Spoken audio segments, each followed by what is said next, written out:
সন্ত ৰামপাল গুৰু মহাৰাজ হৈছে এনে এজন মহাপুৰুষ যিজনে নিজৰ সত্য ভক্তি, তত্ত্বজ্ঞান, কৰোণা আৰু সেৱাৰ বলত সমাজত এক নতুন আদৰ্শ বলবৎ কৰিছে। সন্ত ৰামপাল গুৰু মহাৰাজৰ নেতৃত্বত তেওঁৰ সকলো সৎলোক আশ্ৰমে কৰা বিস্ময়কৰ সমাজ কল্যাণমূলক কামে সমাজখনক সোণালী ভৱিষ্যতৰ এক নতুন আশা দেখুৱাইছে। সন্ত ৰামপাল গুৰু মহাৰাজৰ পৰা নাম দীক্ষা গ্ৰহণ কৰাৰ পিছত লাখ লাখ লোকৰ কৰ্কট ৰোগ, এইডছ আদি দুৰাৰোগ্য ৰোগ নিৰাময় হ'ল।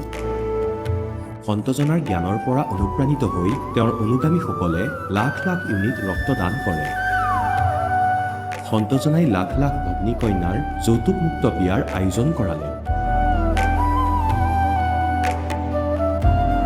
সন্তজনাই লাখ লাখ মানুহক ড্ৰাগছ আসক্তিৰ পৰা মুক্ত কৰিলে। কোটি কোটি ধ্বংসপ্ৰাপ্ত পৰিয়াল শান্তিত লাগিল।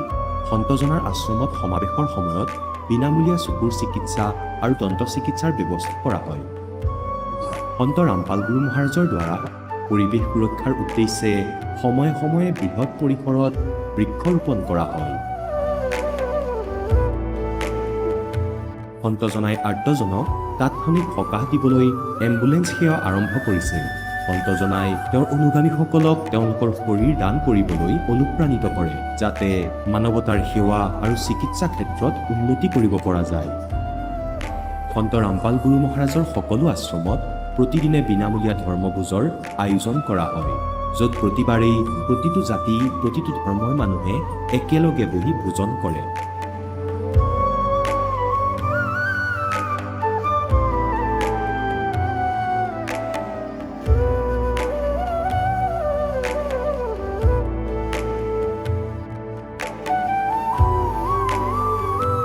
সন্ত ৰামপাল গুৰু মহাৰাজৰ আশ্ৰমত সহস্ৰাধিক বৃদ্ধ বৃদ্ধাই শ্ৰদ্ধা আৰু মৰমেৰে জীৱন যাপন কৰাৰ সুযোগ পায়। তেওঁলোকৰ থকা খোৱাৰ আৰু স্বাস্থ্যৰ সম্পূৰ্ণ দায়িত্ব সন্ত ৰামপাল গুৰু মহাৰাজে বহন কৰে। অনাথ শিশুৰ বাবে সন্ত ৰামপাল গুৰু মহাৰাজৰ সকলো আশ্ৰম বিশেষ বৰদানতকৈ কম নহয়, য'ত তেওঁলোকক শিক্ষা, সংস্কাৰ আৰু ভৱিষ্যতৰ বাবে উন্নত সুবিধা প্ৰদান কৰা হয়। বানপানী, ভূঁইকঁপ বা মহামাৰী যিয়েই নহওক, সন্ত ৰামপাল গুৰু মহাৰাজ আৰু তেওঁৰ অনুগামীসকল সদায় আৰ্তজনৰ বাবে আগ্ৰনোৱা হৈ থাকে। কোভিড মহামাৰীৰ সময়ত সন্ত ৰামপাল গুৰু মহাৰাজৰ আশ্ৰমৰ পৰা কোটি কোটি লোকক খাদ্য, ঔষধ আৰু জীৱন ৰক্ষক সামগ্ৰী যোগান ধৰা হৈছিল। দুখীয়াক সকাহ কৰাই হওক বা যিকোনো শোষিত বা নিপীড়িত শ্ৰেণীৰ অধিকাৰ আৰু মৰ্যাদাৰ বাবে যুঁজ দিয়াই হওক, সন্ত ৰামপাল গুৰু মহাৰাজে সদায় তেওঁলোকৰ সকলো ন্যায্য দাবী চৰকাৰৰ ওচৰলৈ লৈ গৈছে আৰু তেওঁলোকক উপযুক্ত ন্যায় প্ৰদানৰ ক্ষেত্ৰত গুৰুত্বপূৰ্ণ ভূমিকা পালন কৰি আহিছে। সমাজত আধ্যাত্মিক আৰু সামাজিক মূল্যবোধৰ প্ৰতি সজাগতা অনাৰ প্ৰতিটো পদক্ষেপতে সন্ত ৰামপাল গুৰু মহাৰাজ মানৱতাৰ প্ৰকৃত সেৱক হিচাপে প্ৰমাণিত হৈছে। সন্ত ৰামপাল গুৰু মহাৰাজৰ জীৱনে আমাক শিকাইছে যে প্ৰকৃত সেৱা সেইটোহে যিটো নিস্বাৰ্থভাৱে কৰা হয়। আহক আমিও এই মহান সন্তজনৰ এই মহান সেৱাৰ কামত যোগ দিম আৰু সন্ত ৰামপাল গুৰু মহাৰাজৰ পৰা নাম দীক্ষা লৈ আমাৰ জীৱন ধন্য কৰি তোলোঁ।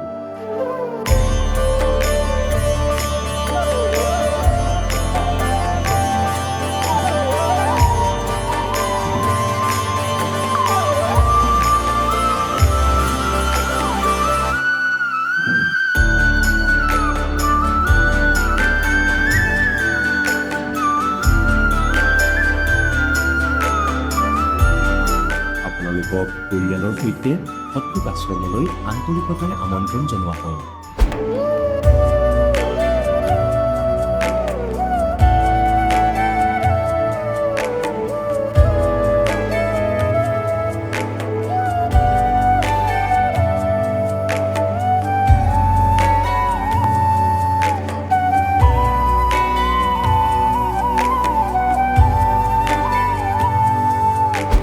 পূৰ্ণ পৰমাত্মাই আনকি পাপৰ শাস্তিও আঁতৰাব পাৰে। এতিয়ালৈকে লগ পোৱা প্ৰতিজন সাধু আৰু মহাপুৰুষে কৈছে যে পাপ কৰ্মৰ পৰিণতি ভোগ কৰিলেহে পাপ নিৰ্মূল হ'ব। সেই প্ৰভু কোন, যি পাপ কাটি পেলায়, যিজনে কালৰ বন্ধনৰ পৰা মুক্ত কৰি দিয়ে? তেওঁৰ নাম কি? পূজাৰ বিধি কি? এই কথা জানিবলৈ অনুগ্ৰহ কৰি অৱশ্যেই শুনক জগতগুৰু তত্ত্বদৰ্শী সন্ত ৰামপাল গুৰু মহাৰাজৰ অমৃত বচন। নমস্কাৰ। নমস্কাৰ ছাৰ। কি নাম আপোনাৰ? প্ৰতিভা সাহু, জিলা বিলাসপুৰ, ছত্তীশগড়ৰ হয় ছাৰ। সন্ত ৰামপালদেৱ মহাৰাজৰ পৰা নাম দীক্ষা কেতিয়া ল'লে? সন্ত ৰামপালদেৱ মহাৰাজৰ পৰা নাম দীক্ষা মই 8 মে 2014 লৈছিলোঁ ছাৰ। প্ৰতিভা, আপুনি এতিয়ালৈ কি ভক্তি সাধনা কৰি আহিছে? ৰামপালদেৱ মহাৰাজক ভক্তি কৰাৰ আগতে মই সৰুৰ পৰাই যেতিয়াৰ পৰা বুজাই হোৱা নাছিলোঁ তেতিয়াৰ পৰা গায়ত্ৰী পৰিয়াল শান্তিকুজ হৰিদ্বাৰৰ সৈতে জড়িত আছিলোঁ ছাৰ। তেন্তে আপুনি সন্ত ৰামপালদেৱ মহাৰাজৰ শৰণলৈ কেনেকৈ আহিল? ছাৰ, মই গায়ত্ৰী পৰিয়ালৰ লগততো জড়িত আছিলোঁৱে, গোটেই পৰিয়ালটোৱে জড়িত আছিল। তাতে জড়িত হোৱাৰ পিছত লাভটো একো হোৱা নাই, তাৰ বিপৰীতে হানিহে হ'ল ছাৰ। বিয়া হোৱাৰ পিছত স্বামী স্ত্ৰীৰ মাজত যিটো গৃহস্থ পৰিয়াল এটা থাকে, সেয়া মোৰ সুখ নামৰ একো বস্তুৱেই নাছিল। জীৱনৰ পৰা বিৰক্তি পাই গৈছিলোঁ ছাৰ। আনকি মোক ইমান মাৰধৰ কৰিছিল, মই পয়জন খাই দিছিলোঁ। পয়জন খোৱাৰ পিছত মই মাৰ ঘৰলৈ গুচি গৈছিলোঁ, তাতে গৈ আছিলোঁ। মাৰ ঘৰত যোৱাৰ পিছত মোক মোৰ স্বামীয়ে ডিভোৰ্চৰ ন'টিচ দি দিছিল। তাৰপিছত মোৰ স্বামীক ৰামপালদেৱ মহাৰাজৰ কোনোবা শিষ্যই লগ পালে, ক'লে যে আপোনাৰ পত্নীক লৈ আহক, সকলো ঠিক হৈ যাব। তাৰপিছত মোৰ স্বামীয়ে ক'লে মই এইবোৰ নকৰোঁ, মই তেওঁক নানো। মোৰ বিশ্বাসেই হোৱা নাছিল যে এই পৃথিৱীত এনেকুৱাও হ'ব পাৰে। ন'টিচ দিয়াৰ পিছত পতি পত্নী আৰু লগ হ'ব। কিন্তু তেওঁলোকে ক'লে এবাৰ বিশ্বাস কৰিতো চাওক, কিতাপখন পঢ়ি চোৱা। তাৰপিছত মোৰ স্বামীয়ে কিতাপখন পঢ়িলে, সন্ত ৰামপালদেৱ মহাৰাজৰ জ্ঞানগংগা নামৰ কিতাপখন পঢ়িলে। কিতাপখন পঢ়াৰ পিছত তেওঁ বৰবালালৈ গ'ল। বৰবালালৈ গৈ নাম দীক্ষা লোৱাৰ পিছত তাৰপাছত গুৰু সন্ত ৰামপালদেৱ মহাৰাজে আহি আশীৰ্বাদ দিলে। তাৰপিছত ঘৰলৈ আহি আকৌ তালৈ গ'ল। গৈ ক'লে, গুৰুদেৱ, সন্ত ৰামপালদেৱ মহাৰাজক ক'লে আপুনিতো সকলো ঠিক কৰি দিলে, কেৱল মোৰ এটাই সমস্যা আছে, মোৰ ঘৈণী মাকৰ ঘৰত আছে, কি কৰোঁ মই? গুৰু সন্ত ৰামপালদেৱ মহাৰাজে ক'লে যে পুত্ৰ, তেওঁৰ কোনো ভুল নাই, আপুনি তেওঁক ঘৰলৈ লৈ আহক আৰু যিকোনো প্ৰকাৰে আশ্ৰমলৈ আনক। তাৰপিছত মোৰ স্বামীয়ে মোক আনিবলৈ গ'ল, মোক লৈ আহিলে, ক'লে ব'লা বৰবালালৈ যাওঁ। যেতিয়া শহুৰৰ ঘৰলৈ আহিলোঁ, ঘৰত দেখিলোঁ যে যাক মই মানিছিলোঁ, গায়ত্ৰী মাক মানিছিলোঁ, তেওঁৰ ফটো নাছিল, একোৱেই নাছিল। মই ক'লোঁ আপুনি আন পন্থলৈ গৈছে, কিন্তু মইতো যোৱা নাই, মোৰ ভগৱানক কিয় আঁতৰ কৰি দিলে আপুনি? তাৰপিছত ক'লে ঠিক আছে, তোমাৰ ভগৱানক লৈ আহা। মই লৈ আহিলোঁ। 2-3 দিন পিছত মোৰ স্বামীয়ে ক'লে যে ব'লা বৰবালালৈ যাওঁ। মই ক'লোঁ যে মই নাযাওঁ বৰবালালৈ। মই কিয় যাম? আপুনি বেলেগ পন্থলৈ গৈছে, যাওক, মই নাযাওঁ। গায়ত্ৰী মা মোৰ মা হয়, তেওঁক মই এৰিব নোৱাৰোঁ। ক'লে নহয়, তুমি এবাৰ গৈতো চোৱা, নাম ল'ব নালাগে, কিন্তু ফুৰিবলৈ ব'লা। ক'লোঁ ঠিক আছে। গৈ থাকোঁতে ভগতদেৱ এনেকুৱা হ'ল যে সন্ত ৰামপালদেৱ মহাৰাজ স্বয়ং ট্ৰেইনলৈ আহিল। সকলো শুই থকাত তেওঁ ট্ৰেইনলৈ আহিল। বগীৰ লাইটো বন্ধ হৈ গৈছিল। তেতিয়া সন্ত ৰামপালদেৱ মহাৰাজ আহি ক'লে যে পুত্ৰী, তোমাৰ টোপনি অহা নাই নেকি? ভগতদেৱ, মই ইমান বুদ্ধিহীন আছিলোঁ, ইমান অজ্ঞাত আছিলোঁ, সন্ত ৰামপালদেৱ মহাৰাজক মই চিনি নাপালোঁ। মই ওলোটাকৈ ভাবিব ধৰিলোঁ, কাৰণ মই প্ৰথমবাৰ বাহিৰলৈ গৈছিলোঁ, ভবা নাছিলোঁ এনেকুৱা কিবা চমৎকাৰ হ'ব পাৰে বুলি। আজিকালি যিহেতু দিনকাল বেয়া, কোনোবা আহা বুলি ভাবিলোঁ, মই চিঞৰি তেওঁক খেদি দিলোঁ। ৰাতিপুৱা উঠাত দেখিলোঁ যে তেওঁ বগীটোত নাছিল। তাৰপিছত মই স্বামীক সুধিলোঁ যে ইয়াত যে বুঢ়া মানুহজন আছিল, তেওঁ ক'ত নামিলে? ক'লে এনেকুৱা কোনো অহা নাই, মোৰ লগত সন্ত ৰামপালদেৱ মহাৰাজৰ শিষ্য আছিল, তেওঁ ক'লে যে ইয়াততো তেনেকুৱা কোনোৱে বহা নাই, তুমি কাৰ কথা কৈছা? মই ক'লোঁ নাই, আহিছিল, ওখ আছিল, বগা আছিল, চুলিবোৰ পকা আছিল, মুজ দাড়ি একো নাছিল আৰু বগা কাপোৰ পিন্ধি আহিছিল তেওঁ। তেতিয়া ক'লে গুৰুদেৱ আহিছিল, তুমি গমেই নাপালা। মই ক'লোঁ এনেকৈ কেনেকৈ চমৎকাৰ হ'ব পাৰে যে গুৰুদেৱ ইয়ালৈ আহিব? তাৰপিছত গোটেই ৰাস্তা কাজিয়া কৰিলোঁ। তেওঁলোকে ক'লে ইমান চমৎকাৰ দেখুৱাৰ পিছতো তেওঁৰ নাম নলওঁ বুলি কৈ আছা, লৈ লোৱা লৈ লোৱা। মই ক'লোঁ নলওঁ, তোমালোকে মনে মনে থাকা। এনেকৈয়ে কাজিয়া কৰি কৰি গ'লোঁ। তাৰপিছত আশ্ৰম গৈ পোৱাৰ পিছত ভালদৰে খোৱা লোৱা কৰিলোঁ। তাৰপাছত শুই গ'লোঁ। ভাগৰে যুগৰে গৈছিলোঁ, এনেতো টোপনি নাহেই। ভাগৰে যুগৰে যোৱাৰ বাবে যেতিয়া মই আশ্ৰমত শুলোঁ, ৰাতি মই যিহেতু গায়ত্ৰী পৰিয়ালৰ লগত জড়িত আছিলোঁ, তাৰে এজন গুৰু আছিল। সেই গুৰু আহি ক'লে যে পুত্ৰী, কুৱাৰ কাষৰ পৰা পিয়াহত উভতি নাযাবা, পানী খাইহে যাবা। তেতিয়া মই ক'লোঁ আৰে কি কৈ আছে এইবোৰ? তাৰপিছত মই আকৌ শুলোঁ। তাৰপিছত মই আকৌ সেই মাত শুনা পালোঁ। তেতিয়া মই ক'লোঁ যে মই ইয়ালৈ আহিছোঁ, কিবা নহয় কিবাটো কাৰণ আছে, কিবা সংকেত দিয়ক মোক। মোৰ কাণত এনেকৈ কথা ভাহি আহে, কিন্তু উঠি চালে কাকো দেখা নাপাওঁ। তাৰপিছত মোৰ মনত তৎক্ষণাত আহিল যে মই নাম ল'বই লাগিব। তাৰপিছত ৰাতিপুৱা 4 বজাত দুখে ভাগৰে আছিলোঁ, সকলো শুই আছিল, তথাপিও মই 4 বজাত উঠিলোঁ। উঠি গা পা ধুই সাজু হৈ আহিলোঁ আৰু মোৰ স্বামীক ক'লোঁ যে মই নাম ল'ম। তেওঁ ক'লে আৰে এইটো কেনেকুৱা চমৎকাৰ, যে তুমি নাম ল'ব খুজিছা, কালিলৈতো কাজিয়া কৰি আছিলা। মই ক'লোঁ নাই, মই ল'ম বুলি কৈছোঁ, মই ল'মেই। তাৰপিছত নাম 2014ত নাম ল'লোঁ। 2014ত সন্ত ৰামপালদেৱ মহাৰাজৰ পৰা। সন্ত ৰামপালদেৱ মহাৰাজৰ পৰা নাম দীক্ষা লোৱাৰ পিছত আপুনি কি লাভ পালে? ভগতদেৱ সন্ত ৰামপালদেৱ মহাৰাজৰ পৰা নাম লোৱাৰ পিছত ইমান লাভ পালোঁ যে যদি কোৱা আৰম্ভ কৰোঁ এই দিনটো ছুটি হৈ যাব। কিন্তু ইমান অলপ চলপ ক'ব পাৰিম। ভগতদেৱ, মোৰ যে ইয়াত কিডনী আছে, সেই কিডনীত প্ৰায় 1 মাহ 2 মাহ মূৰত ইমান বিষ হৈছিল যে মই থিয় হৈ থাকিলে থিয়ই হৈ থাকোঁ, শুই থাকিলে শুইয়ে থাকোঁ। নাজানো কিয়, আৰু চকু পানী মোক কান্দা দেখি মোৰ ল'ৰা ছোৱালীকেইটাও কান্দিছিল। যিমান ৰাতি হ'লেও তৎক্ষণাত ডক্তৰ লৈ আহিছিল, কিন্তু একো লাভ হোৱা নাছিল। বেজী দি দিছিলে আৰু ঔষধ দি পেলাই গুচি গৈছিল। তাৰ 1 মাহ 2 মাহ পিছত আকৌ সেই একেই অৱস্থা হৈছিল। কিন্তু যেতিয়াৰ পৰা সন্ত ৰামপালদেৱ মহাৰাজৰ পৰা দীক্ষা লৈছোঁ, নাজানো সেইটো ক'ত নোহোৱা হৈ গ'ল। মোৰ এনেকুৱা লাগে এতিয়া মোৰ একো বেমাৰেই নাই। আনটো লাভ এইটো যে মোৰ এজনী জীয়ৰী আছে, তাইৰ এতিয়া 16 বছৰ হৈছে। যেতিয়া তাই 3য় শ্ৰেণীত পঢ়ি আছিল, তেতিয়া এনেকুৱা হৈছিল যে তাইৰ পেট বাধাৰ সমস্যা হৈছিল। তাই যেতিয়াই ঘৰৰ পৰা ওলায়, যোৱাৰ সময়ততো ঠিকেই থাকে, কাৰণ পঢ়া শুনাটো ভাল আছিল, গতিকে ভালদৰেই গৈছিল। আৰু ঘৰৰ পৰা বাহিৰলৈ গ'লেও সোনকালে ঘৰলৈ উভতি আহিছিল। কৈছিল যে মোৰ পিছফালে কোনোবা আছে। ইমান বেছি পেট বাধা হৈ গৈছিল। আমি আনকি ঘৰত ভালদৰে থাকিবও পৰা নাছিলোঁ। কোনোবা নহয় কোনোবাই কিবা নহয় কিবা যাদু কৰিয়েই থৈছিল, কিন্তু এতিয়া ঠিক হ'ল। মোৰ এটা ল'ৰা আছে ছাৰ, সি এতিয়া 14 বছৰীয়া। তাৰ পেটত গাঁঠ এটা হৈ গৈছে, কণ্ঠী মালাৰ দৰে।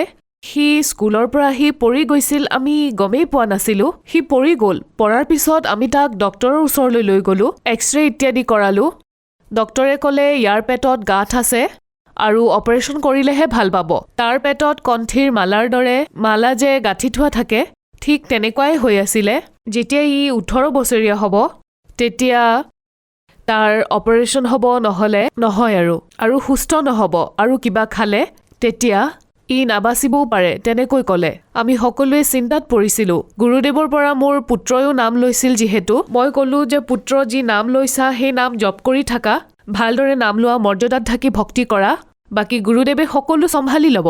সন্ত ৰামপালদেৱ মহাৰাজে আজি মোৰ পুত্ৰ ইমানেই সুস্থ যে গোটেই চুবুৰীৰ ভিতৰত আটাইতকৈ শক্তিশালী, আটাইতকৈ সুস্থ। মই এটা মিল চলাওঁ ছাৰ, ধান খুন্দা। তেতিয়া মই ক'লোঁ মোৰ স্বামী ফেৰীত যায়। তেতিয়া মই গুৰুদেৱক ক'লোঁ যে হে গুৰুদেৱ, মই ক'লোঁ যে বৰ্তমান সময়ত দিনটো কাপোৰ বেচে, কেতিয়াবা বেচা যায়, তেতিয়া ঠিকে আছে, আৰু যদি নাযায়ো মই কেতিয়ালৈকে এনেদৰে মিল চলাম? গুৰুদেৱ কিবা চমৎকাৰ কৰক, যদি পাৰে ডাঙৰ মিল এটা বনাই দিয়ক, যাৰ পৰা কিবাটো ঘৰত উপাৰ্জন হ'ব, তেতিয়া ভালদৰে আপোনাৰ সেৱাও কৰিব পাৰিম, এনেকৈ ক'লোঁ। তেতিয়া গুৰুদেৱে 8 লাখ টকাৰ যি ৰাইচ মিল আছিল, যিটো 8 লাখ টকাৰ প্ৰজেক্ট, সেয়া পৰমাত্মাই নাজানো কেনেকৈ মিলাই দিলে। কিছু পইচা মাৰ ঘৰৰ পৰা আনিলোঁ, কিছু পইচা মোৰ বন্ধুৱে দিলে, আৰু কিছু পইচা নাজানো ক'ৰ পৰা আহি গ'ল যে 8 লাখ টকাৰ প্ৰজেক্ট এনেকৈ তৎক্ষণাতেই পৰমাত্মা সন্ত ৰামপালদেৱ মহাৰাজে তৎক্ষণাতেই কৰি দিলে। আপুনি কৈছে যে আপুনি সন্ত ৰামপালদেৱ মহাৰাজৰ পৰা নাম দীক্ষা লোৱাৰ পিছত বহুত লাভ পালে। গতিকে যিসকল দৰ্শকে আপোনাৰ ইণ্টাৰভিউ টিভিত চাই আছে, তেওঁলোকেও সন্ত ৰামপালদেৱ মহাৰাজৰ পৰা নাম দীক্ষা ল'ব বিচাৰে, কেনেকৈ পাৰিব? ছাৰ, সন্ত ৰামপালদেৱ মহাৰাজৰ পৰা নাম দীক্ষা, আজিকালিতো মোবাইলৰ যুগ আহি গৈছে। আপোনালোকে ছ'চিয়েল মিডিয়া, টুইটাৰ, ফেচবুক, ইয়াতো আপোনালোকে সন্ত ৰামপালদেৱ মহাৰাজৰ যি শিষ্য তেওঁলোকে লাগি আছে, তেওঁলোকৰ দ্বাৰা নাম দীক্ষা আপোনালোকে অনলাইন বিচাৰিলে অনলাইন, বা ওচৰত যি নামদান কেন্দ্ৰ আছে তাৰ পৰা আপুনি ল'ব পাৰে। আৰু ইয়াৰ উপৰি আপুনি যদি সৎসংগ চাই, সৎসংগ বহুত চেনেলত আহে, তেতিয়া তাৰ তলত আপুনি সৰু হালধীয়া শাৰী এটা দেখিব ছাৰ, য'ত সন্ত ৰামপালদেৱ মহাৰাজৰ আশ্ৰমৰ নাম্বাৰ থাকে। সেই নাম্বাৰত ফোন কৰি আপুনি নাম দীক্ষা ল'ব পাৰে। ধন্যবাদ ছাৰ।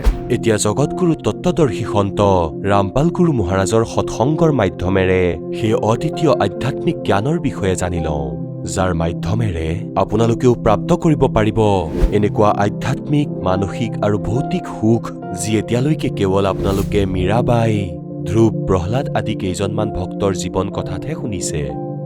এতিয়া শুনক তত্ত্বদৰ্শী সন্তৰ সৈতে শাস্ত্ৰ অনুকূল ভক্তি সৎসংগ, এনেকুৱা অদ্বিতীয় আধ্যাত্মিক জ্ঞান যাৰ প্ৰমাণ আছে সকলো ধৰ্মৰ সকলো পবিত্ৰ শাস্ত্ৰত। এই যে ইংৰাজী জনা ডাঙৰ ডাঙৰ অফিচাৰবোৰ বহি আছে, তেওঁলোকেও ভাবিবলৈ বাধ্য হ'ব যে তোমালোকে কি কৰি আছা আৰু কি কৰিব লাগিছিল। বুদ্ধিজীৱীসকলৰ মান্যতা সলনি হ'ব। তেওঁলোকৰ ঈশ্বৰৰ প্ৰতি শ্ৰদ্ধা আৰু বিশ্বাস, তেওঁলোকৰ অন্তৰত ঈশ্বৰৰ প্ৰতি শ্ৰদ্ধা আৰু বিশ্বাস আহিব। ফ্লৰেন্সৰ অনুসৰি সেই সন্তই ভাৰতত জন্ম লৈছে। তেওঁ সেইজন সন্তৰ পৰা বহুত প্ৰভাৱিত হৈছিল। তেওঁৰ আন এখন কিতাপ গল্ডেন লাইট অফ নিউ এৰাত তেওঁ লিখিছে যে যেতিয়া মই ধ্যান কৰোঁ, প্ৰায়ে এজন সন্তক দেখোঁ গৌৰ বৰণৰ, মানে বগা বৰণৰ। সেই সন্তৰ মুখত আচৰিত উজ্জ্বলতা আছে। তেওঁৰ ললাটত আকাশৰ পৰা এটা নক্ষত্ৰৰ প্ৰকাশৰ কিৰণ নিৰন্তৰে বৰষি থাকে। এতিয়া পুণ্যাত্মাসকল, আপোনালোকে চাব, এয়া এনেদৰে আহে। পৰমাত্মা বহি আছে সত্যলোকত, তাৰ পৰা দাসৰ ওপৰত এনেকৈ নিজৰ কিৰণ বৰ্ষাই আছে, এনেকৈ আকাশৰ পৰা আহি আছে আৰু দাসৰ ওপৰত পৰমাত্মাৰ শক্তি নিৰন্তৰ পৰি আছে। তাৰে আগলৈ আপোনালোকক কানেকশ্যন দি আছে। তাকে এই ভনী ফ্লৰেন্সে কৈ আছে নিজৰ দিব্য দৃষ্টিৰে চাই যে তেওঁৰ ওপৰত মূৰৰ ওপৰত ওপৰৰ পৰা আকাশৰ পৰা নক্ষত্ৰৰ পৰা এটা লাইট নিৰন্তৰে আহি আছে, মূৰত পৰি আছে। সেই শক্তি আগলৈ আপোনালোকলৈ গৈ আছে। চাব, যেতিয়াই মই ধ্যানত বহো তেতিয়া প্ৰায়ে এজন সন্ত দেখো গৌৰ বৰণৰ। এতিয়া চাওক, ইয়াত লিখিবলৈ পাহৰি গ'ল এয়া আমাৰ ভক্তসকলে। এখন কিতাপৰ কথা তেওঁ কৈছে, চাব, আন এখন কিতাপ গল্ডেন লাইট অফ নিউ এৰা। এয়া এখন কিতাপ। এই কিতাপৰ আধাৰত ভকতসকলে এটা ৱেবছাইট, মানে ইউটিউবৰ পৰা উলিয়াইছে, ৱেবছাইটৰ পৰা এওঁৰ ইংলিছত আছে এই প্ৰকাৰে। চাব, এয়াই হ'ল গল্ডেন এৰা divine. I can clearly visually a golden era divine. তেওঁ কৈছে মই দেখি থাকোঁ। ইয়াত চাব, এই যে হিন্দী কৰা হৈছে ইয়াৰ পৰা, when I enter great flights of meditation, I visualize, মই দেখোঁ। এই ভনীয়ে কি কৈছে, যেতিয়া মই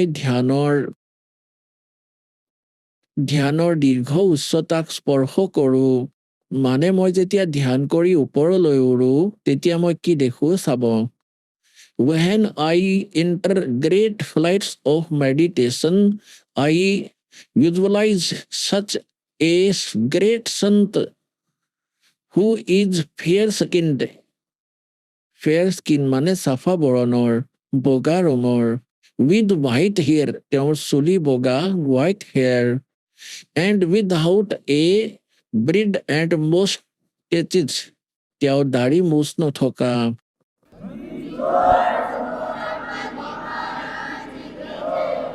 আৰু তেওঁৰ চুলি বগা। দাসৰ এই এজ তেওঁ সেই সময়ত দেখি আছিল যে এওঁ আচৰিত কৰি দিব। এতিয়া তাৰেই কিছু অংশ ইয়াত কমকৈ অনুবাদ কৰা হৈছে, পাহৰি গ'ল চাগে। তেওঁ নিজৰ আন এখন কিতাপ গল্ডেন লাইট অফ নিউ এৰাত লিখিছে, মই যেতিয়া ধ্যানত পঢ়ো প্ৰায়ে এজন সন্তক দেখোঁ বগা বৰণৰ। আগলৈ লিখিব পাহৰিলে, দাড়িবিহীন বগা চুলি থকা। আচলতে কথাটো কি যে কোনোবা পত্ৰকাৰে তেওঁ কোৱা কথাখিনি নিজৰ ধৰণে চিত্ৰাৰ্থ কৰিছে। তেওঁলোকৰ দৃষ্টিকোণ আছিল আন এজন সন্তৰ ওপৰত যে তেওঁ হ'ব পাৰে। ইয়াত লিখিছে শ্ৰীৰাম শৰ্মা হ'ব পাৰে। এই ইংৰাজসকলে আগলৈ গৈ যেনেকৈ গীতাৰ মূলটোতো শুদ্ধই, গীতাৰ মূল পাঠ অনুবাদকৰ্তাসকলে নিজৰ হিচাপত শ্ৰীকৃষ্ণৰ ওপৰত বনাইছে, সেইবাবে শ্ৰীকৃষ্ণ বুলি কয়। সেইবাবে এওঁলোকে ইয়াত জানি বুজি এৰি দিলে যে বগা চুলি থাকিব আৰু দাড়ি মুছ নথকা হ'ব। সেইবাবে ইয়াত এৰি গ'ল। কিন্তু ইংৰাজীখনত স্পষ্টকৈ লিখিছে, সেয়া তেওঁৱেই কোৱা ভৱিষ্যতবাণী নিজৰ ভাষাত। ইয়াত চাব, যেতিয়া মই ধ্যানত বহু প্ৰায়ে এজন সন্তক দেখো বগা বৰণৰ। সেই সন্তৰ মুখত আচৰিত ধৰণৰ উজ্জ্বলতা আছে। তেওঁৰ মূৰত ললাটত আকাশৰ পৰা এটা নক্ষত্ৰৰ পোহৰৰ কিৰণ নিৰন্তৰে বৰষি থাকে। মই দেখো সেই সন্তই নিজৰ কল্যাণকাৰী বিচাৰধাৰা তথা নিজৰ সৎ চৰিত্ৰৰ প্ৰবল অনুগামীৰ শক্তিৰে সম্পূৰ্ণ বিশ্বত নতুন জ্ঞানৰ প্ৰকাশ বিয়পাব। আপোনালোকে দেখি আছে মুক্তিদাতাৰ সন্তান কলৈ কলৈ গৈ বিশাখাপট্টনমলৈকে দূৰে দূৰে গৈ আজি প্ৰচাৰ কৰি আছে পৰমাত্মাৰ জ্ঞানৰ। চাব, সেই সন্তই নিজৰ কল্যাণকাৰী বিচাৰধাৰা তথা নিজৰ সৎ চৰিত্ৰ প্ৰবল অনুগামীৰ শক্তিৰে সমগ্ৰ বিশ্বত নতুন জ্ঞানৰ প্ৰভাৱ বিয়পাই আছে। সেই সন্তই নিজৰ শক্তি নিৰন্তৰ বঢ়াই আছে। তেওঁৰ তাত ইমান শক্তি আছে যে তেওঁ প্ৰাকৃতিক পৰিৱৰ্তনো কৰিব পাৰে। তেওঁ নিজৰ কাৰ্য বৈজ্ঞানিক ধৰণেই কৰিব। তেওঁৰ কৃপাতে মানৱ সভ্যতাত এক নতুন জাগৰণ আহিব। বিশ্বৰ সমগ্ৰ মানুহৰ মাজত নতুন চেতনাৰ প্ৰচাৰ হ'ব। লোকশক্তিৰ এক নতুন ৰূপ সন্মুখলৈ আহিব, যিয়ে মনৰ মতে কৰা সকলৰ ওপৰত বাধা নিদিব। প্ৰজাসকলে যে মনৰ মতে অযথা কাম কৰে, সেই সন্তৰ অনুগামীসকলে বিবশ কৰিব যে অনুগামী হৈ থাকক। বহুদিন বেয়া কাম কৰিলা। বিশ্বৰ জনসমুদ্ৰৰ মাজত নতুন চেতনাৰ সঞ্চালন হ'ব। লোকশক্তিৰ এক নতুন ৰূপ সন্মুখলৈ আহিব, যিয়ে সত্তাধাৰীসকলক মনৰ মতে কৰা কামৰ ওপৰত বাধা আনিব। ৰাজনেতাসকলৰ ওপৰত মনোচিকিৎসক তথা সন্মোহন কলাৰ বিশ্ব প্ৰসিদ্ধ জ্ঞাতা ডক্টৰ মোৰে বাষ্টিন ফ্লৰেন্সৰ সৈতে ভাল বন্ধুত্ব আছিল। এবাৰ ফ্লৰেন্সে তেওঁকো কৈছিলে যে ডক্টৰ, সেই সময় তীব্ৰ গতিৰে ওচৰ চাপি আহি আছে, যেতিয়া সত্তা লোলুপ ৰাজনেতাৰ তুলনাত আপোনালোকৰ দৰে সমাজ সেৱকৰ কথা অতি মনোযোগেৰে শুনিব। 21 শতিকা আহোতে এক নতুন বিচাৰধাৰাই সমগ্ৰ বিশ্বক প্ৰভাৱিত কৰিব। সকলো ৰাষ্ট্ৰত সৎ চৰিত্ৰৰ ধাৰ্মিক লোকসকলৰ সংগঠনে মানুহৰ মগজুত ঠান লোৱা ভুল মান্যতা সলনি কৰিব। এই বিচাৰধাৰা ভাৰতৰ পৰা প্ৰস্ফুটিত হ'ব, ভাৰতৰ পৰা চলিব আৰু বিশ্বৰ সকলো দেশতে বিয়পিব। মই সেই পবিত্ৰ স্থানত এজন প্ৰচণ্ড তপস্বীক দেখি আছো, যাৰ পোহৰ বহুত বেগেৰে বিয়পি আছে। মানুহৰ মনত শুই থকা দেৱত্বক জগোৱা তথা ধৰিত্ৰীক স্বৰ্গৰ দৰে বনাবলৈ সেই সন্তই দিনে ৰাতি চেষ্টা কৰি আছে।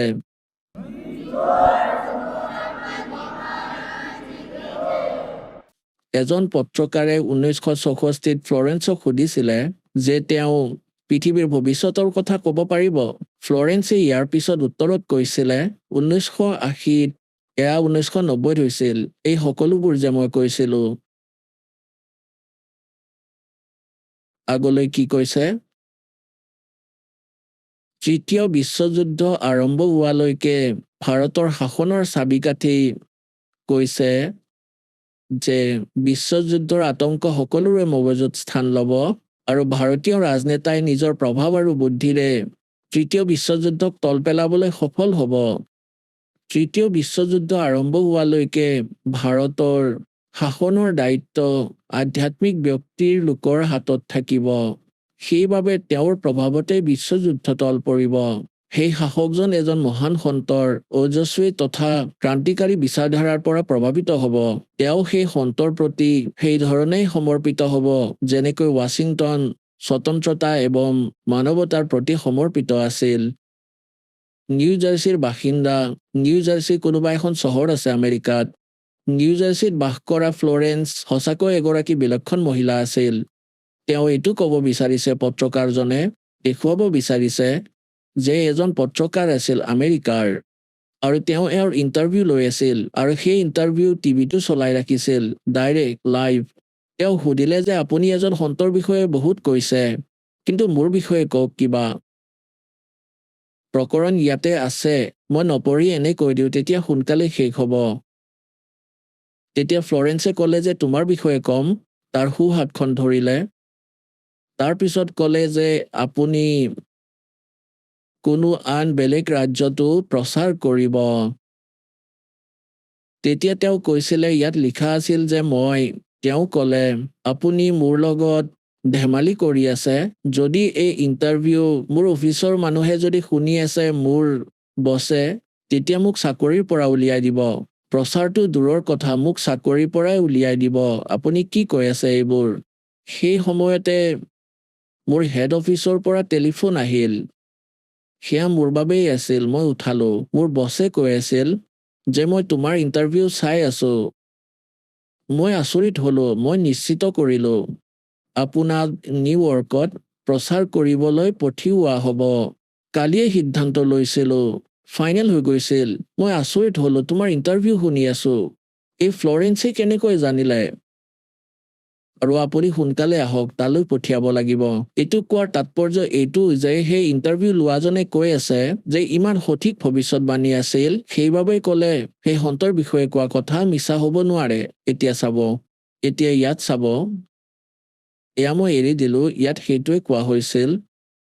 টিভি অনুষ্ঠানৰ সময়ত তেওঁ ক'লে, মই ক'লো, পত্ৰকাৰজনে কৈ আছে, আপুনি ভাৰতত জন্ম লোৱা সন্তজনৰ বিষয়েতো প্ৰায়ে কৈয়ে থাকে। মই নিজৰ বিষয়েও কিছু জানিব বিচাৰো, আপুনি কওক। ফ্লৰেন্সে তেওঁৰ সোঁহাতখনত ধৰিলে। আপুনি অতি সোনকালে আন ৰাজ্যতো প্ৰচাৰ কৰিব।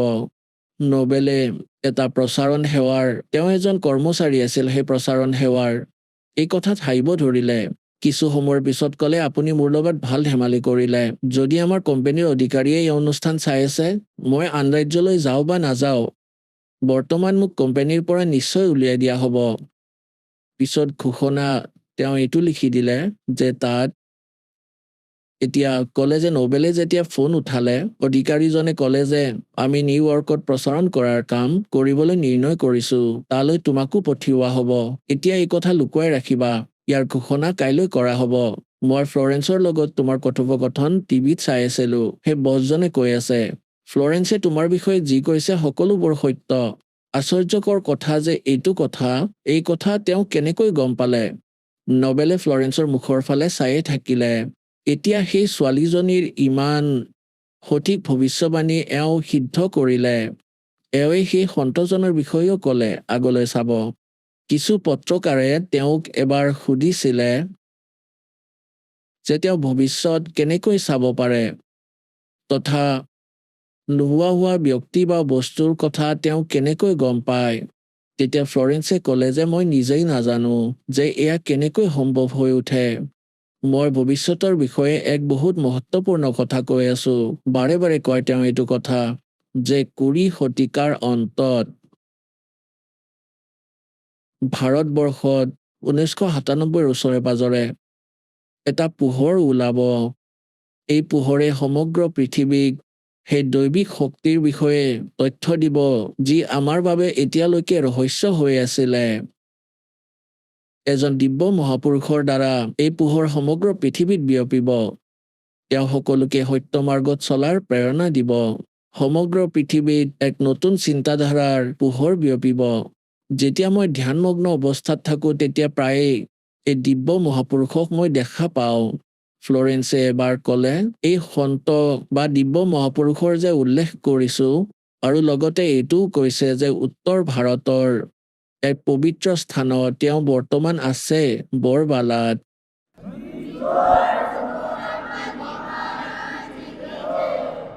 এতিয়া আপোনালোকে হিচাপ কৰক পুণ্যাত্মাসকল, কোন হয় সেই দাস?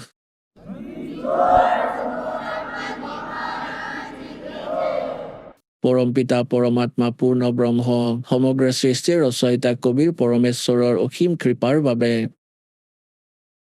আপোনালোক সকলো পুণ্যাত্মাই পৰমাত্মাৰ মহিমা শুনিবৰ বাবে উপস্থিত হৈছে। যেতিয়ালৈকে এই প্ৰাণী সৎসংগলৈ নাহে, তেতিয়ালৈকে সি মনুষ্য জীৱনৰ লক্ষ্যৰ জ্ঞান নাপায়। তাৰ আগতে যেনেকুৱা পৰিৱেশত সি ডাঙৰ দীঘল হৈছে, যেনেকুৱাই ক্ৰিয়া তেওঁ দেখিছে আৰু শুনিছে, যি জ্ঞান গ্ৰহণ কৰিছে, তাকে অন্তিম বুলি মানি আৰু নিশ্চিন্ত হৈ নিজৰ জীৱন যাত্ৰাত আগুৱাই গৈ থাকে। কিয়নো ওচৰৰ পাজৰৰ ক্ষেত্ৰত সেই ক্ৰিয়াই হৈ থাকে, সেই জ্ঞানেই চলি থাকে আৰু সেইবোৰেই ভক্তি মাৰ্গ হয়, যি কাৰণে সেই ব্যক্তিজনৰ, সেই প্ৰাণীৰ কোনো সন্দেহ নহয়, আশংকা নাথাকে যে যি ক্ৰিয়া আৰু যি সাধনা, যি পৰম্পৰা, যি নীতি নিয়ম মই কৰি আছো, এয়া কৰা কাম নহয়। সি এইটো ভাবিয়েই কৰি থাকে যে সকলোৱে কৰি আছে, গতিকে ঠিকেই হয় চাগে। কোনোবাই বকৰি ঈদ পালে বা কোনোবাই দেৱীৰ সন্মুখত বলি দিয়ে, গতিকে সকলোৱে নিজৰ কামবোৰক সঠিক বুলি মানি আছে। গতিকে সেইবাবে সৎসংগৰ আৱশ্যকতা আছে। সৎসংগত পৰমাত্মাৰ বিধান কোৱা হয়। পৰমাত্মাৰ বিধান ভঙাসকলৰ হ'বলগীয়া ক্ষতিৰ সৈতে অৱগত কৰোৱা হয়, পৰিচয় কৰোৱা হয়। আৰু যিসকলে মৰ্যাদাত থাকি সাধনা কৰে, তেওঁলোকৰ কি বেনিফিট হ'ব সেয়াও কোৱা হয়। গতিকে সেইবাবে সৎসংগৰ বিশেষ আৱশ্যকতা আছে। আমি সৎসংগ বুলি ভাবিছিলো সন্ত যিকোনোৱেই নহওক কিয়, তেওঁ যি জ্ঞানেই দিয়ে সেয়া সৎসংগই হয়, নহয়। সৎসংগৰ অৰ্থৰ পৰাই গম পোৱা যায় যে য'ত সত্যতা লগত থাকে, সেয়া সত্য সংগ হয়। অন্যথা সেয়া সৎসংগ নহয়, যদিও তাৰ নাম সৎসংগ। গতিকে বৰ্তমানত আজিলৈকে সেই মহাপুৰুষসকলক বাদ দি যাক ভগৱানে পালে, তেওঁলোকৰ অমৃতবাণীত সৎসংগ আছে, বা পৰমেশ্বৰে স্বয়ং আহি যি জ্ঞান দিছে সেয়া সৎসংগ। আমাৰ সৎগ্ৰন্থবোৰত সৎসংগ আছে। আৰু সেই সৎগ্ৰন্থবোৰৰ বাহিৰে, সেই মহাপুৰুষসকলৰ বাণীৰ বাহিৰে যদি কোনোবাই বেলেগ জ্ঞান দিয়ে, সৎসংগ কৰে, সেয়া ডুপ্লিকেট। আৰু ডুপ্লিকেট আপোনালোকে ভালদৰে চিনি পায়। যদি কোনোবাই ডুপ্লিকেট পাছপৰ্ট বনায়, সেই সময়ত আপোনালোকে সঠিক বুলিয়ে ভাবে, কাৰণ জ্ঞান নাই। আৰু যি সময়ত সেই পাছপৰ্টৰ আৱশ্যকতা হ'ব, তাত গম পাব, তেতিয়া সেই সময়ত সেয়া ইউজলেছ হ'ব। আপোনাৰ সমস্ত জীৱন ইতিমধ্যে ব্যৰ্থ হ'ল। গতিকে ইয়াত আপুনি গোটেই জীৱনত হয়তো সৎসংগৰে আপুনি আপোনাৰ সেই পাছপৰ্ট, মানে নিজৰ জ্ঞান আৰু সাধনা সৎসংগৰ লগতেই তুলনা কৰিব পাৰে। সৎসংগৰ সৈতে কম্পেয়াৰ কৰিব পৰা যায় যে মোৰ জ্ঞান সঠিক, মোৰ ভক্তি সঠিক হয়নে নহয়। নহলে আপুনি সেই সময়ত গম পাব যেতিয়া আপুনি ধৰ্মৰাজৰ দৰবাৰত থিয় হ'ব, তেতিয়া আপোনাৰ সেই ডুপ্লিকেট নাম, ডুপ্লিকেট জ্ঞান আৰু সেই ডুপ্লিকেট গুৰু কোনো কামত নাহিব। সেই সময়লৈকে বহুত পলম হৈ যাব। সেইবাবে পুণ্যাত্মাসকল সতৰ্ক হওক। বহু জনম নষ্ট কৰিছে আপোনালোকে এই ভাঙৰ নিচাত, নকলি সন্তৰ ওচৰ চাপি। আজি পৰমাত্মাই দয়া বৰ্ষাইছে নিজৰ সন্তানসকলৰ ওপৰত, আপোনালোকক শিক্ষিত কৰিলে। আৰু পৰমাত্মাই এই দাসক ইয়ালৈ আপোনালোকৰ বাবে পঠিয়াইছে, তত্ত্বজ্ঞান যুক্ত কৰিছে। ইয়াক গ্ৰহণ কৰক আৰু যিমানলৈ সম্ভৱ আপুনি ঢুকি পায় তালৈকে ইয়াৰ চৰ্চা নিশ্চয় কৰক। আপোনালোকৰ বহুত পুণ্য হ'ব। যি প্ৰকাৰে জংঘলত ভ্ৰমি ফুৰা ব্যক্তিক যদি কোনোবাই হাতত ধৰি সঠিক মাৰ্গলৈ লৈ আহে, সেয়া কিমান ডাঙৰ উপকাৰ হয়। ইমানখিনি উপকাৰ আপোনাৰো হ'ব। সেয়া ভ্ৰমি থকা প্ৰাণীবোৰক, যিসকলে কালৰ দূতৰ জালত বন্দী হৈ নিজৰ জীৱন নষ্ট কৰি আছে, তেওঁলোকক আনি বৰবালাত দীক্ষা দিয়ালে আপোনাৰ বহুত পুণ্য হ'ব। যেনেকৈ পৰমাত্মাই ইমানলৈকে কৈছে যে 1000টা গাই যদি কোনোবা কছাৰীয়ে কাটি আছে, তাৰ পৰা সিহঁতক বাহিৰলৈ আনি ভাল পথাৰত এৰি দিয়া হয়, তেতিয়া ইমানখিনি পুণ্য সেই প্ৰাণীৰ হ'ব, যিয়ে এটা জীৱক কালৰ জালৰ পৰা উলিয়াই সত্যলোক আশ্ৰম বৰবলালৈ লৈ আহে। এয়া সঁচা বুলি মানক, কাৰণ ভুল সাধনা কৰি বা ভক্তি নকৰি সেই জীৱৰ কিমান কষ্ট হ'বলগীয়া আছিল ভৱিষ্যতত। কোটি কোটি জীৱন কুকুৰৰ ভুগিলে হয়, কোটি কোটি জীৱন গাধৰ ভুগিলে হয়, লাখ লাখ জীৱন কোনো আন প্ৰাণীৰ যোনিত ভুগিলে হয়। তাৰপিছত ইয়ালৈ অহাৰ পিছত তাৰ সেই সকলো সমস্যা শেষ হৈ গ'ল হয়, কিয়নো সত্যলোক আশ্ৰম বৰবালাত সৎসংগ আছে আৰু সৎগুৰু আছে। এই দুয়োটাৰে আৱশ্যকতা জীৱৰ আছে। আপোনালোকৰ সৌভাগ্য যে এতিয়া আপোনালোকে মনুষ্য জীৱনো পাইছে, সৎসংগ আৰু সৎগুৰু দুয়োটাই পাইছে। এতিয়া দেৰি নকৰিব, সকলোকে বুজাওক, আপোনালোকৰ পৰম কৰ্তব্য। ময়ো এনেকৈয়ে ভ্ৰমি আছিলো, গতা খাই আছিলো, এতিয়া গম পাইছো আগৰ জনমত কিমান খাটিছিলো, কেনেকৈ জীৱন নাশ কৰি আছিলো আৰু সুখ বুলি ভাবিছিলো। কাৰণ কোনো কৌতা নাছিল যে তোমাৰ দিশ ভুল, তোমাৰ মাৰ্গ ভুল, তুমি ভুল পথে গৈ আছা। কোনো কোৱা মানুহ নাছিল। সেইবাবে আমি সতৰ্ক হ'ব লাগে যে কোনোবাই যদি কয় তুমি ভুল দিশে গৈ আছা, গতিকে বিচাৰ কৰিব লাগে বুদ্ধিমান ব্যক্তিয়ে যে কিয় ক'লে তেওঁ এনেকৈ। যদি কথাটো ভাবে তেন্তে তেওঁ সেই মাৰ্গ ত্যাগো কৰিব। গতিকে সৎসংগলৈ আহিলে কি লাভ হয়? सतगुरु के उपदेश का लाया एक विचार, जय सतगुरु मिलते नहीं जाते नरक द्वार। नरक द्वार में दूत सब करते खेचातान, उनसे कभू ना छूटता फिर फिरता चारों खानी। चार खानी में भरमता कबहू न लगता पार, सो फेरा सब मिट गया मेरे सतगुरु के उपकार। 7 समुद्र की मसी करूं, लेखनी करूं बन राय, धरती का कागज करूं गुरु गुणे लेख्यो ने जो।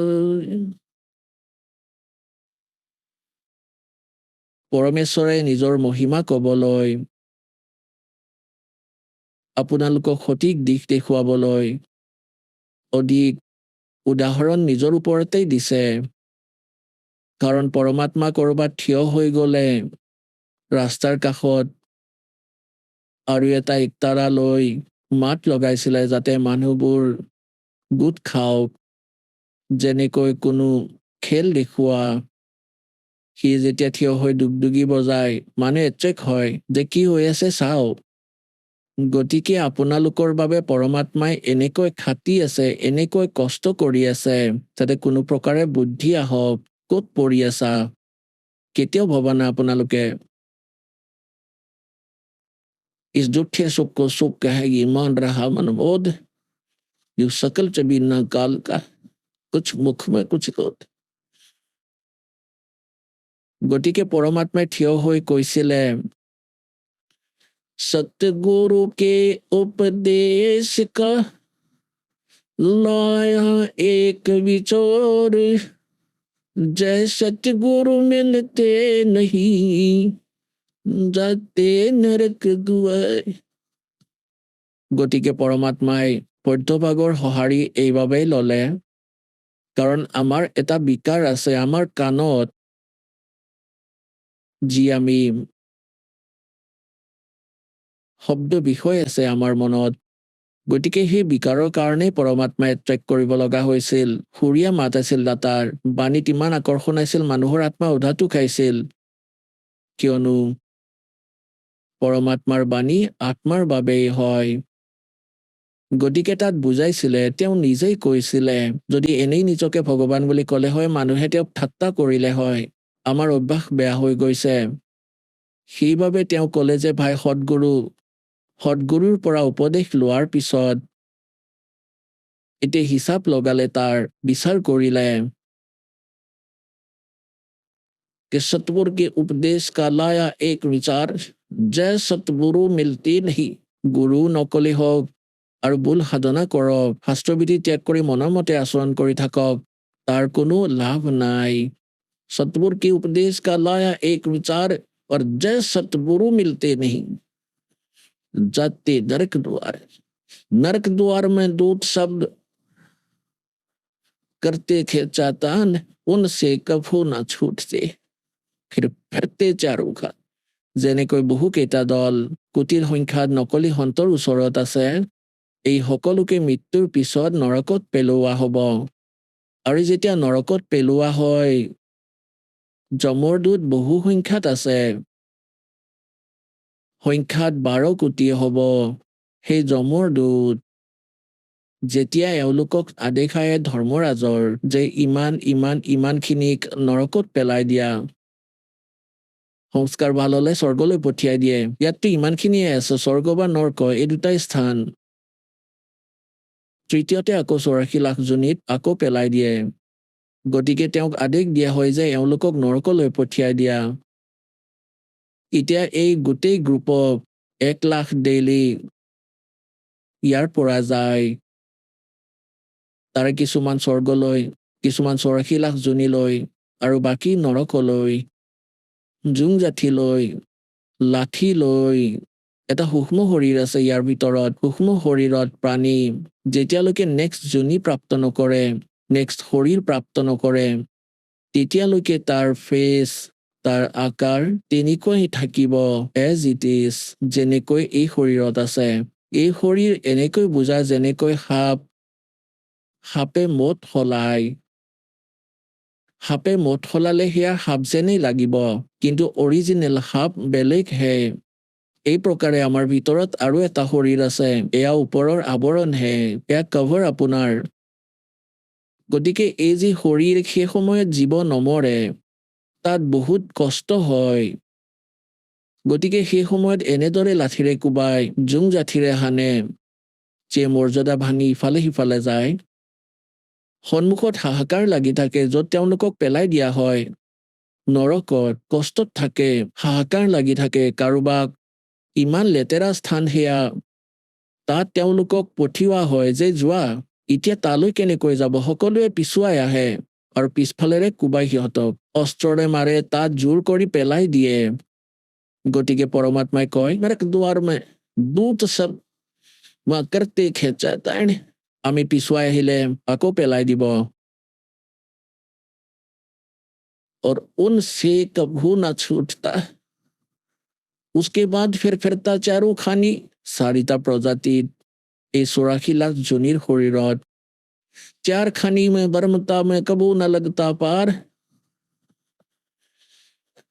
और सो फेरा सब मिट गया मेरे सतगुरु के उपकार। সকলো বেমেজালি বাইপাছ কৰি দিলে মোৰ সৎগুৰুৱে। ইমানখিনি দুখ বিপদ আঁতৰ হ'ব এই সত্য নাম ললে। কবিৰ পৰমাত্মাৰ শৰণলৈ আহিলে, সত্যলোক আশ্ৰম বৰবালালৈ আহি দীক্ষা গ্ৰহণ কৰক। তাৰপিছত পৰমাত্মাই কয়, এনেকুৱা সৎগুৰুৰ গুণগান কৰি কি কৰিম। আপোনালোকতো বালক, কোনোবা দ্বিতীয়, কোনোবা প্ৰথম শ্ৰেণীৰ, কোনোবাই এনেই সৎসংগ শুনিবলৈ আহিছে। যেতিয়া আপোনালোক এই আধ্যাত্মিক জ্ঞানৰ সৈতে পৰিচিত হ'ব, আপোনালোকৰ চকুৰে চকু পানী ওলাব। এতিয়া সৰু পোষ্ট এটা পালে অহংকাৰ কৰি ফুৰে এই প্ৰাণীয়ে। ঘৰ, গাড়ী, মটৰ চাইকেল হলে, সৰু সুৰা ব্যৱসায় কৰিলে বা কৰবাত অধিকাৰী হলে। গতিকে পৰমাত্মাই মনত পেলাই দিব বিচাৰিছে যে এই সুখটো কেইটামান দিনৰ বাবেহে, 10-20 বছৰৰ। ৰিটায়াৰ্ড হোৱাৰ পিছত চকু খোল খায় যে এয়া কি হ'ল তোমাৰ লগত। ড্ৰাইভাৰো নাপায় এই IS IPS সকলে। বাহিৰত ঘূৰি ফুৰে, ঘৰৰ মানুহেও কথা নুশুনে। বোৱাৰীয়েকে গালি পাৰে গৈ পালেই, দৰমহাখিনিও লৈ লয়। কাৰণ বেটেৰীত যেতিয়ালৈকে চাৰ্জ আছিল, আগৰ পুণ্য আছিল, তেতিয়ালৈকেতো বহুত প্ৰভুত্ব দেখুৱাই আছিল। আৰু যেতিয়া ডিচাৰ্জ হ'ল, আগলৈ চাৰ্জ নাই, ভক্তি ভালদৰে কৰা নাই। গতিকে কোৱা হয় संशय शोक सराय में सूतक दिन राति और जीवित जग में जुटे पड़े फिर जम तोड़े छाती। এওঁলোকৰ বৃদ্ধাৱস্থাত বহুত বেয়া অৱস্থা হয়। यहाँ जीवित जग में जुटे पड़े और फिर जम तोड़े छाती। জমৰ দূতে পিছলৈ ইহঁতক কষ্ট দিব, মাৰিব ইহঁতক, তাৰপিছত 84 লাখ জনীলৈ পঠিয়াই দিব। গতিকে ইয়াত পৰমাত্মাই কৈছে, सात समंदर की मसीह करूं, लेखनी करूं बन राय, धरती का कागज करूं, गुरु गुणे लेखे न যায়। এতিয়া লিখি চোৱা গুৰুৰ, এনেকুৱা সৎগুৰু সন্তৰ গুণ লিখি চাওক।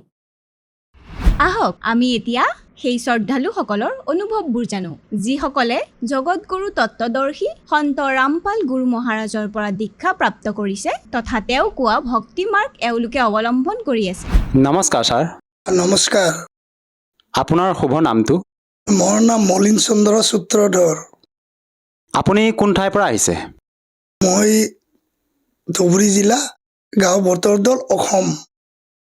আপুনি সন্ত ৰামপাল গুৰু মহাৰাজৰ পৰা নাম দীক্ষা কেতিয়া লৈছিল? 7 জুলাই 2019। ছাৰ, তেখেতৰ পৰা নাম দীক্ষা লোৱাৰ আগতে আপুনি কোন ভগৱানক ভক্তি সাধনা কৰিছিল? নাম সন্ত ৰামপালজী গুৰু মহাৰাজৰ দীক্ষা লোৱাৰ আগতে মই ব্ৰহ্মা, বিষ্ণু, মহেশ্বৰ, এই জগতত প্ৰচলিত পূজা যিবিলাক মানে দুৰ্গা, মই সকলো পূজাই কৰিছিলোঁ। আপুনি যিহেতু আপোনাৰ হিন্দু সমাজত প্ৰচলিত পৰম্পৰাগত ভক্তি সাধনা হিচাপে আপুনি ভক্তি সাধনা কৰি আছিলে, তেনে ক্ষেত্ৰত ছাৰ আপুনি সন্ত ৰামপাল গুৰু মহাৰাজৰ শৰণলৈ কিয় আহিব লগা হ'ল? মানে এইটো মানে বিশেষ এনেকা, মানে মোৰ তেতিয়া মানে বেমাৰ আছিলতো, মানে মোৰ মাতটো মানে ফাঁচি গৈছিল, মানে মাতটো বিশেষকৈ মানে নলাইছিল। তেতিয়া মই মানে এই জগতগুৰু তত্ত্ব ৰামপালজী মহাৰাজৰ শিষ্যই পবিত্ৰ মানে জ্ঞান গংগা পবিত্ৰ পুথি আমাৰ বাজাৰৰ পৰা এইপিনে বৰপেটালৈকে মানে সেৱা কৰি আছে। তেতিয়া মই তাতে এখন কিতাপ পালোঁ, কিতাপটো 20 টকা ল'ল, কিতাপটো নি পঢ়িলোঁ। মই কিতাপটো প্ৰায় 4 মাহমান পঢ়িলোঁ। 4 মাহ পঢ়াৰ পিছত দেখিলোঁ যে জ্ঞানটো ইয়াত ভাল জ্ঞান, সত্য জ্ঞান, শাস্ত্ৰ অনুকূল ভক্তি। তেতিয়া মই সন্ত ৰামপালজী গুৰু মহাৰাজৰ চৰণত দীক্ষা ল'লোঁ। আৰু ছাৰ, আপুনি যি আপোনাৰ এই মুখৰ মাত নোলোৱা কথাটো কৈছে যে আপোনাৰ যি মানে মাতটো বহি গৈছিলে, আপোনাৰ ভালদৰে স্পষ্টকৈ ওলোৱা নাছিলে, তেতিয়া সেই তাৰ বাবে আপুনি ডক্টৰৰ ওচৰলৈ গৈছিল নে ছাৰ? হয়, মই মানে কোচবিহাৰ গৈছিলোঁ আৰু ইপিনে আমাৰ অসমতে বঙাইগাঁৱত গৈছিলোঁ। মানে কোনো এইটো মানে ভাল কৰিব নোৱাৰিল। পিছত মই মানে এই শাস্ত্ৰ অনুকূল ভক্তি কৰি এতিয়া লাহে লাহে বহুত ভাল পাইছোঁ। এইটো এটা ছাৰ আচৰিত কথাৰ, এজন সন্তৰ পৰা নাম দীক্ষা লোৱাৰ পিছতে আপোনাৰ যিটো মানে মুখৰ মাত ওলোৱা নাছিলে, সেই তাৰ পৰা আপুনি এতিয়া বৰ্তমান কথা ক'ব পাৰিছে। এইটো এটা সঁচাকৈ ভাবিব লগা কথা। আৰু অসমৰ পৰা আপুনি তেখেতৰ পৰা নাম দীক্ষা লৈ এনেধৰণৰ লাভ পাইছে, এইটো ছাৰ কেনেকৈ সম্ভৱ? এইটো গুৰু মহাৰাজ সন্ত ৰামপালজী মহাৰাজে শাস্ত্ৰ অনুকূল ভক্তি প্ৰদান কৰে। যি শাস্ত্ৰ অনুকূল ভক্তি প্ৰদান কৰি আমাক মন্ত্ৰ দিয়ে না, সেই মন্ত্ৰতে আমাৰ বহুত লাভ হয়।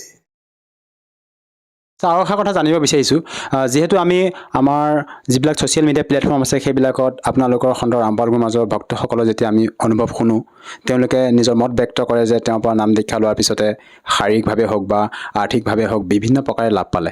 আপুনি যিহেতু আপোনাৰ মুখৰ মাত নোলোৱা যিটো সমস্যা আছিলে, তাৰ পৰা আপুনি পৰিত্ৰাণ পাইছে। ইয়াৰ উপৰিও ছাৰ আপুনি অন্য আৰু কিবা লাভ পাইছেনে? হয়, মই লাভৰ বিষয়ে ক'বলৈ গ'লে বহুত লাভ আছে। মানে এতিয়া মই আগৰ কথা অলপমান ক'ম দেই। মানে মই তেতিয়া দীক্ষা লোৱা নাই, প্ৰায় মানে 17 চনৰ কথা, 1917 চনৰ। মই তেতিয়া কিতাপটো পঢ়ি মানে দীক্ষা ল'ম বুলি ভাবি আছোঁ। মোৰ মানে বিশেষ টকা নাছিল না, মই মানে আশ্ৰমত যাব পৰা নাছিলোঁ। পিছত মই মানে বাগানত কাম কৰোঁ, চাহ বাগানত কাম কৰোঁতে মই মানে ভাবিছোঁ যে মই লোন ল'ম 10,000 টকা। মানে 10,000 টকা লোন লৈ মই মানে আশ্ৰমত গৈ দীক্ষা ল'ম। তেতিয়া আজি ল'ম বুলি 5টাত ছুটি কৰিলোঁ, সোনকালে আহিলোঁ, কিন্তু পিছৰ চাকাটো মানে থমকে ফুটি গ'ল। তাৰপিছত মানে লোন ল'বলৈ যোৱা নহ'ল। তাৰপিছত পিছদিনাখন আকৌ কামত গ'লোঁ। কামত গৈ কিনে ভাবিলোঁ আজি লোন ল'বলৈ যাম 10,000 টকা। মোৰ মানে লোন এটা চিলেকশ্যন হৈছে, মোক ফোন কৰি মাতিছে, আপুনি আহিব 10,000 টকাত লৈ যাব। তেতিয়া পিছদিনাখনো মই যেতিয়া 5টাত মানে ছুটি কৰি আহিলোঁ, ছুটি কৰি আহোঁতে ৰাস্তাতে চাকাটো দম কৰি ফাটি গ'ল। মোৰ মানে মনটো দুখ লাগিল আৰু মই দুদিনকৈ চাকাটো ফাটি গ'ল, টকাটোও লোৱা নহয়, এতিয়া দীক্ষাটো বা ল'ব পাৰোঁ নহয়, এনেকৈ এটা মনত ভাৱ আহিল। তেতিয়া মই মানে লাহে লাহে ঘৰ আহিলোঁ। ঘৰ আহিলি যেতিয়া মোৰ এটা মোবাইল আছিল না, মই মোবাইলটো চালোঁ। মোবাইলটো চোৱাৰ পিছত দেখোঁ 2,000 টকা তাত টকা মানে সোমাই আছে, মোৰ বেংকৰ একাউণ্টত সোমাই আছে। আৰু তেতিয়া মানে ক'লোঁ আৰু হে গুৰুদেৱ, মোৰ 2,000 টকা আজি বেংকত পাছবুকত সোমাল, মোক লোনটো ল'ব দিয়া নাই আৰু আপুনি, মই লোনটো নলওঁ, এতিয়া 2,000ৰে মই দীক্ষা ল'ব যাম। পিছত মই পিছদিনাখন টকাটো ওলালোঁ, ওলাই কিনি বহুত মানুহ বিচাৰিলোঁ, প্ৰায় 10জনমান মানুহ বিচাৰিলোঁ দীক্ষা ল'বলৈ যাম বুলি, মোক লৈছ বোলে মানে সজাই। তেতিয়া কয় বোলে মই নোৱাৰিম, তাত এনেকৈ বহুত মানুহে ভয় খুৱাই দিয়ে। তেতিয়া মই ভাবিলোঁ তেতিয়া মোৰ এটা চালা আছে, চালাটোক ক'লোঁ যে ব'লা আমি দীক্ষা ল'ব যাম, মই দীক্ষা ল'ম। তেতিয়া সি মানে পটককৈ কৈ দিল হ'ব, কালি বা পৰহি ওলাবি। সেই কালি পৰহি ওলাই দুজনে গৈ দীক্ষাটো ল'লোঁ পৰমাত্মাৰ চৰণত, সন্ত ৰামপালজী মহাৰাজৰ।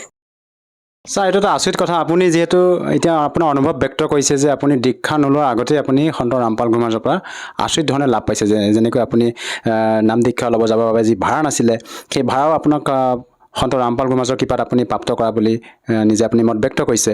ইয়াৰ উপৰি ছাৰ আৰু অন্য কি লাভ পাইছে ছাৰ? মানে অন্য লাভটো এনেকুৱা, মানে মোৰ জেপত এই পাকেটত মানে ধৰি লওক 200 টকা আছে, তাৰ পৰা মই মানে 50 টকা বজাৰ কৰিলোঁ। আৰু ঘৰত যে পেণ্টটো মানে খহাই থলোঁ, ৰাতিপুৱা উঠিলোঁ আৰু পিন্ধিলোঁ, আৰু চাওঁ সেই 200 টকা হৈ আছে। মই আচৰিত পালোঁ, টকাটো ক'ৰ পৰা আহিল? মই আমাৰ ভগৱতীক সুধিছোঁ, তই মোৰ পকেটত কিবা থৈছা নেকি? কয় নাই, থোৱা নাইতো, এইটো গুৰুদেৱৰ দয়া। আৰু তাৰপিছত এতিয়া মই মানে 3:30 মানে ভক্তি কৰিবলৈ উঠোঁ তো, ঠিক 3:30 আগত যেতিয়া মই ভক্তি কৰি উঠিম, তেতিয়া মানে 10 মিনিটমান আগত মই মানে ঘুমতে মানে টোপনিতে মন্ত্ৰটো জপ কৰি দিওঁ। কেতিয়াবা ছতনাম জপ হয়, একদম পূৰা মানে ছতনামটো জপ হৈ থাকিব, কপ কৰি মানে এই বেলটো বাজি যায় মোৰ। তেতিয়া মই মানে 3:30 পূজা কৰিবলৈ উঠি যাওঁ। আৰু কেতিয়াবা প্ৰথম মন্ত্ৰ, কেতিয়াবা টোপনিতে মানে এতিয়া উঠিব লাগে 10-15 মিনিট আছে, তেতিয়াই মানে ঘুমতে মানে এই প্ৰথম মন্ত্ৰটো জপ হৈ থাকে। ঠিক এনেকুৱা আৰু কি কিছুমান মানে গুৰু মহাৰাজ সন্ত ৰামপালজী মহাৰাজে বহুত মানে লাভ দিছে। আৰু সন্ত ৰামপাল গুৰু মহাৰাজে কোন শাস্ত্ৰৰ আধাৰত আপোনালোকক ভক্তিবিধি প্ৰদান কৰে? হয়, শাস্ত্ৰ অনুকূল ভক্তি প্ৰদান কৰিছে আমাক। গীতা, বেদ, মহাভাৰত, কোৰাণ শ্বৰীফ, 18 পুৰাণ, এইবিলাক। আৰু আমি শুনিছোঁ যে আপোনালোকৰ গুৰু সন্ত ৰামপাল গুৰু মহাৰাজে শ্ৰাদ্ধ, শ্ৰাদ্ধ, কৰ্মকাণ্ড এইবিলাক কৰিবলৈ মানা কৰে। হয়, মানে শ্ৰাদ্ধ কৰিবলৈ মানা কৰিছে। তাৰপিছত দেৱী দেৱতা পূজা কৰিবলৈ মানা কৰিছে আমাক। আৰু কিয় মানা কৰিছে? আমি যিটো পূৰ্বৰ পৰা যিবিলাক আমাৰ পৰম্পৰাগত সাধনা, আমি শ্ৰাদ্ধ কৰি আহিছোঁ আৰু আমি এইবিলাক কৰ্মকাণ্ড কৰি আহিছোঁ, তেনে ক্ষেত্ৰত আপোনালোকৰ গুৰু সন্ত ৰামপাল গুৰু মহাৰাজে এই সাধনাবিলাক, এই পৰম্পৰাগত যিবিলাক কৰ্মকাণ্ড কিয় বাধা কৰে বা মানা কৰে? এইবিলাক দেৱী দেৱতা বা শ্ৰাদ্ধ, এইবিলাক মানে শাস্ত্ৰ অনুকূল ভক্তি নহয়। যিবিলাক গুৰু মহাৰাজ সন্ত ৰামপালজীয়ে মানে শাস্ত্ৰ অনুকূল ভক্তি দিয়ে, সেইটোহে মানে আচল সাধনা। সেইটোহে মানে যিটো মন্ত্ৰ দিয়ে সেইটো মোক্ষ মাৰ্গৰ মন্ত্ৰ। আৰু গীতাতো উল্লেখ আছে যে শাস্ত্ৰবিধি ত্যাগ কৰি যি ভক্তি কৰে তেওঁৰ না গতি হ'ব, না সুখ হয়, না লাভ হয়। কিন্তু শাস্ত্ৰ অনুকূল ভক্তি আমাক সন্ত ৰামপালজী গুৰু মহাৰাজে দিয়ে, সেইকাৰণে আমাৰ লাভ হয় বা মন্ত্ৰ জপ কৰিলেও লাভ হয়। ছাৰ সঁচাকৈ এটা আচৰিত কথা যিহেতু আপোনালোকৰ গুৰু সন্ত ৰামপাল গুৰুমাজে যি ভক্তিবিধি আপোনালোকক প্ৰদান কৰিছে সেই ভক্তি সাধনা কৰি আপোনালোকে শাৰীৰিকভাৱে হওক বা আৰ্থিকভাৱে হওক বিভিন্ন প্ৰকাৰে লাভ পাইছে ইয়াৰ উপৰিও ছাৰ মই আৰু জানিব বিচাৰিছোঁ আপুনি পাৰিবাৰিকভাৱে অন্য আৰু কিবা লাভ পাইছেনে ছাৰ পাৰিবাৰিকভাৱে মই বহুতো লাভ পাইছোঁ মোৰ ভগনমতীৰ বেমাৰ আছিল মানে মূৰৰ ঘূৰণি আছিল আৰু হাত ঠেংটো কেতিয়াবা কপে সি মানে গাড়ীত বেছিকৈ উঠিব নোৱাৰে এই গুৰু সন্ত ৰামপালজী মহাৰাজৰ ওচৰত দীক্ষা লৈ এতিয়া বহুত ভাল পাইছে আৰু মানে মই নিচা কৰিছিলোঁ মদ ভাং বিড়ি চিগাৰেট সকলো খাইছিলোঁ কিমান বছৰ ধৰি খাইছিল ছাৰ আপুনি মই এইটো প্ৰায় মানে এইটো দিব নোৱাৰোঁ তাৰিখটো কিন্তু এনেকুৱা মানে মই প্ৰায় 10-12 বছৰমান খাইছিলোঁগৈ চাধা গুটখাখনে চাধা বিড়ি মদ তাৰপিছত যেতিয়া মই সন্ত ৰামপালজী মহাৰাজৰ ওচৰত দীক্ষা ল'লোঁ তেতিয়া লাহে লাহে কেনেকৈ নাইকিয়া হ'ল মই নিজে গম নাপাওঁ আৰু মোৰ এইটো বাই হাতটো মানে এনেকুৱা কৰিব নোৱাৰিছিলোঁ আৰু এই কোমৰটো অনবৰত বিষাই আছিল কিন্তু এতিয়া সন্ত ৰামপালজী মহাৰাজৰ গুৰু মহাৰাজৰ ওচৰত দীক্ষা লৈ এতিয়া সকলোখিনি মই ভালে কুশলে আছোঁ আৰু এতিয়া মোৰ শৰীৰটোও ভাল মাতো ওলাই সকলোখিনি ভাল পাইছোঁ এতিয়া মই ছাৰ এইটো এটা আচৰিত কথা যিহেতু আপোনাৰ যিবিলাক সমস্যা আছিলে আপোনাৰ মানুহগৰাকীৰ যি সমস্যা আছিলে মূৰ ঘূৰণিৰ যি সমস্যা আৰু লগতে আপোনাৰ হাতৰ যি সমস্যাৰ কথা ক'লে আপুনি হাতখন আপোনাৰ ওপৰলৈ দাঙিব পৰা নাছিলে সেই মানে ৰোগৰ কাৰণে আপুনি ডক্টৰৰ কাষলৈ যাব লাগিছিল ডক্টৰৰ কাষলৈ নগৈ আপুনি সন্ত ৰামপাল গুৰু মহাৰাজৰ পৰা নাম দীক্ষা লৈ ঠিক হ'লে ছাৰ এইটো আচৰিত কথা আপুনি ডক্টৰৰ কাষলৈ গৈছিলনে ছাৰ হয় মই ডক্টৰক দেখাইছিলোঁ ঔষধো খাইছিলোঁ কিন্তু ডক্টৰক দেখাই বা ঔষধ খাই মই ভাল পোৱা নাই কিন্তু মই যেতিয়া জ্ঞান গংগা কিতাপখন পঢ়ি মানে শাস্ত্ৰ অনুকূল ভক্তি কি ইয়াৰ বিষয়ে যেতিয়া কমপ্লিটলি বুজা পালোঁ তেতিয়া মই গুৰু ৰামপালজী মহাৰাজৰ ওচৰত দীক্ষা ল'লোঁ আৰু লাহে লাহে সকলোখিনি মই ভাল পাবলৈ ধৰিলোঁ ছাৰ যিহেতু আপুনি আমাৰ দৰ্শকসকলক আজি মানে টিভি স্ক্ৰীণৰ সন্মুখত আপোনাৰ মত ব্যক্ত কৰিলে আপোনাৰ অনুভৱ ব্যক্ত কৰিলে যে আপুনি সন্ত ৰামপাল গুৰু মহাৰাজৰ পৰা নাম দীক্ষা লোৱাৰ পিছতে আপুনি শাৰীৰিকভাৱে লাভ পাইছে আৰ্থিকভাৱে আপুনি উপকৃত হৈছে লগতে আপোনাৰ যিবিলাক সমস্যা আছিলে ঘৰুৱা আপোনাৰ পৰিবাৰগৰাকী যি মূৰ ঘূৰণি বেমাৰ আছিলে আপোনাৰ হাতৰ যি সমস্যা আছিলে আপুনি হাতখন যি আপোনাৰ ওপৰলৈ দাঙিব পৰা নাছিলে তাৰ পৰা আপুনি আজি পৰিত্ৰাণ পালে যিসকল দৰ্শকে আজি আপোনাক টিভি স্ক্ৰীণত প্ৰত্যক্ষ কৰি আছে সেই দৰ্শকসকলক আপুনি কি সন্দেশ দিব বিচাৰে তেওঁলোকে যাতে সন্ত ৰামপাল গুৰু মহাৰাজৰ পৰা নাম দীক্ষা লৈ উপকৃত হ'ব পাৰে মই সন্দেহ নকি দিম মই হাত জোৰ কৰি প্ৰাৰ্থনা মানে কৰিছোঁ সকলো ৰাইজক যেন মোৰ যেনেকুৱা হাতটো বিষ আছিল মাতটো নলাইছিল আৰু মোৰ মানে ভগনমতীৰ বেমাৰ আছিল এইবিলাক আমি সন্ত ৰামপালজী মহাৰাজ গুৰু মহাৰাজৰ দীক্ষা লৈ ভাল পালোঁ ঠিক আপোনালোকেও সৎসং চাই জ্ঞান গংগা কিতাপ পঢ়ি মানে আপোনালোকেও লাভ পাওক আৰু নিজৰ জীৱনটো কল্যাণ কৰক ছাৰ যদিহে কোনো লোকে তেখেতৰ পৰা নাম দীক্ষা লৈ উপকৃত হ'ব বিচাৰে সহজভাৱে নাম দীক্ষা কেনেকৈ ল'ব পাৰিব এই সন্ত ৰামপালজী মহাৰাজৰ সৎসংগ আহে এই চেনেল সাধনাত তাতে এটা নীলাপট্টি আহে এই তাত মানে ফোন নাম্বাৰ লিখা থাকে সেই ফোন নাম্বাৰত কণ্টেক্ট কৰিলে আপুনি কিতাপো পাব তাতে দীক্ষা ল'ব মানে নামদান কেন্দ্ৰৰ ক'ত আছে কৈ দিব তাত ফোন কৰি আপুনি নিজৰ জিলাত মানে নামদান কেন্দ্ৰ বিচাৰি তাতে আপুনি দীক্ষা লৈ নিজৰ জীৱনটো কল্যাণ কৰিব পাৰিব আৰু আজিকালি সকলোৰে মানে ডাঙৰ ডাঙৰ মোবাইল আছে সেই মোবাইলত মানে ইউটিউবত সন্ত ৰামপালজী মহাৰাজৰ সৎসং লিখি চাৰ্চ কৰিলে সেইটো আহি যাব আৰু তেতিয়া যদি সৎসংটো চাই তেতিয়া সেই নাম্বাৰত যদি ফোন কৰে কোন ডিষ্ট্ৰিক্টত বা কোন জিলাত আমাৰ গুৰু মহাৰাজৰ সন্ত ৰামপালজীৰ কোন নামদান কেন্দ্ৰ আছে আপোনাক কৈ দিব তাতে গৈ আপুনি দীক্ষা ল'ব পাৰিব আৰু জীৱনটো কল্যাণ কৰিব পাৰিব ধন্যবাদ থাকিল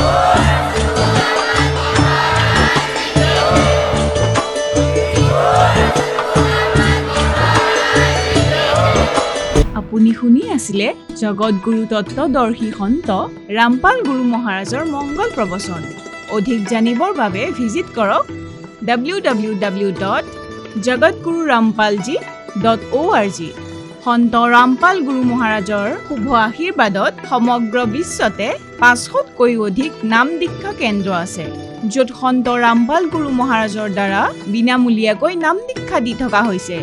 আপোনাৰ ওচৰৰ নাম দীক্ষা কেন্দ্ৰৰ ঠিকনা জানিবলৈ সম্পৰ্ক কৰক 7082208528।